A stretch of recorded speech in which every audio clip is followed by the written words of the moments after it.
ఈరోజు భగవద్గీతలో 15వ అధ్యాయంలో 4వ శ్లోకానికి తాత్పర్యం తెలుసుకున్నామండి.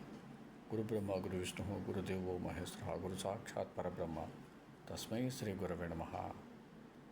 తతః పదం తత్పరి మార్గితవ్యం యస్మిన్ గతా న నివర్తంతి భూయః తమేవ చాద్యం పురుషం ప్రపద్యే యతః ప్రవృత్తి ప్రసృత పురాణి.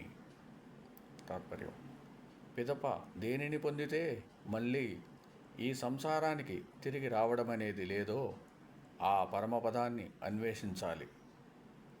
ఎవరి నుండి అనాది అయిన ఈ సంసార ప్రవాహం నిర్గతమైనదో నేను ఆ ఆదిపురుషుణ్ణి శరణుజొచ్చుతున్నాను. ఓం సమ సద్గురు సాయినాథ్ మహారాజ్కి జయ. ఓం సమ సద్గురు భరద్వాజ్ మహారాజ్కి జయ. ఓం నమో వాసుదేవాయ నమః.